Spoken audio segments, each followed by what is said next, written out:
What's up guys, this is David at Pixel Pro Audio, and today I'm doing a quick tutorial on how to get started in StudioOne.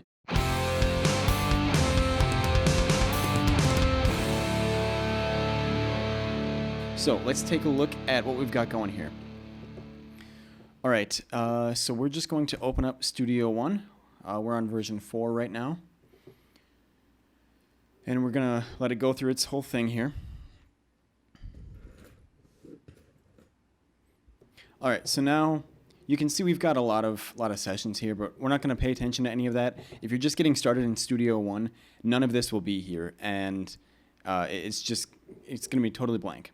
So the first thing you want to do is, if you've got an audio interface, make sure that is correct here. If it's not, if it says built-in output, you can just click on those words, and then you can change your playback and input device from there. So once you've got that set up, you can create a new song. And you can start with these templates they've got here. Personally, I like to just start from an empty song because then I can choose exactly what tracks to add. Then we'll change the title. We'll call this StudioOne Tutorial. And then, honestly, I like to just stay at 44.1 kilohertz for my sample rate. If you don't know what that means, just stick at 44.1 because it's going to be a lot easier on your computer. 24-bit resolution is, that's a solid quality. I like the sound of 24-bit over 16-bit and 32-bit float. You don't really need that. The rest of this stuff can be changed within the session, so we're not even going to pay attention to that. All you have to pay attention to is empty song, song title, sample rate, and resolution. And hit OK. So then you see here we've got a totally blank slate. So the first thing you've got to do is add tracks, and there are 3 ways you can do that.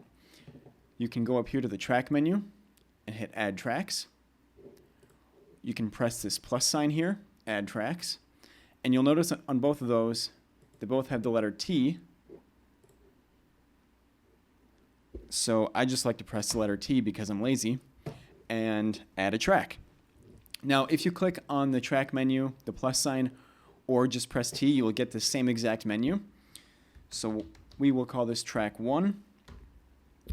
We want to make sure this is audio because we're recording, but if you're using a software instrument, you want to make it an instrument track. We're going to stick with audio. We're just going to make 1. You can change the color if you want. We'll go purple because Taylor is editing this video and I know he hates purple.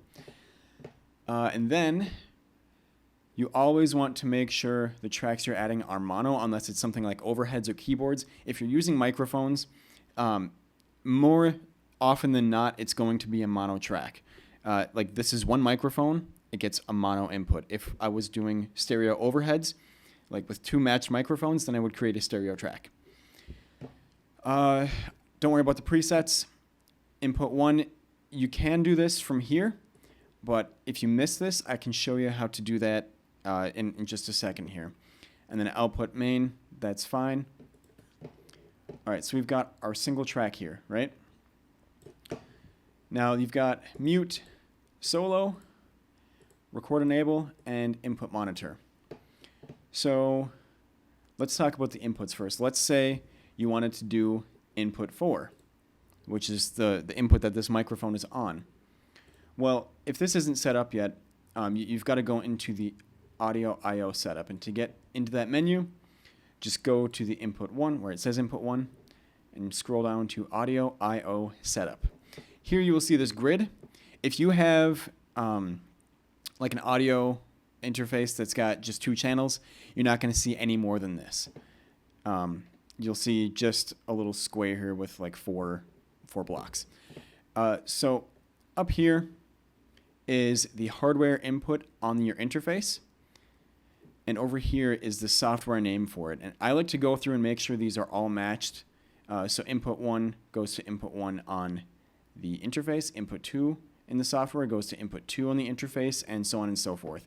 Generally speaking, if you just follow this grid pattern, and you can add tracks if you need to. Generally speaking, if you just follow that, you're pretty much good to go. StudioOne does, however, start you off with saying input L, input R, because a lot of their interfaces are just 2 channels. So they are going to start you off with the left and right input. You can just rename that, double click, and if you start off with a stereo one that says input L and R, you can just remove it. So moving on from there, I'm just going to hit cancel, but you can hit OK and it applies the changes. I'm going to hit cancel because I don't need those extra tracks. So once you've got your track here, you can hit record, enable, and now you are ready to record. This is when you can start setting your levels on your interface. You'll see the meter move, and then once the level is set to a healthy level where it's not clipping, but it's loud enough to not get noise, you can start recording. So once we've got our record enable, you'll see input monitoring automatically shows up so you can hear it. To start recording, you can just press this little record button down here. So let's pretend you're recording your performance. You're just playing your bass guitar, whatever, on your single track. To stop, you can hit the space bar, or you can press the stop down here. And you've got your nice, bold purple track. So you can bring up your mixer view. That's, if you see the mouse here, we're just going down here to the mix window. And you can resize this however you want. Personally, I like my faders up pretty high so I get some good resolution. And then let's talk about this real quick. So this fader just controls the volume after recording. So this will not change the size of your waveform. Want that back at, yeah, there we go. Okay. And you can see here we've got our record enable, input monitoring, mute, and solo again. And then you've got this blue line. This is for panning. So if you want something to go from the left side to the right side, or just like if you've got stereo overheads and one is the right side of the drums kit and the other is the right side,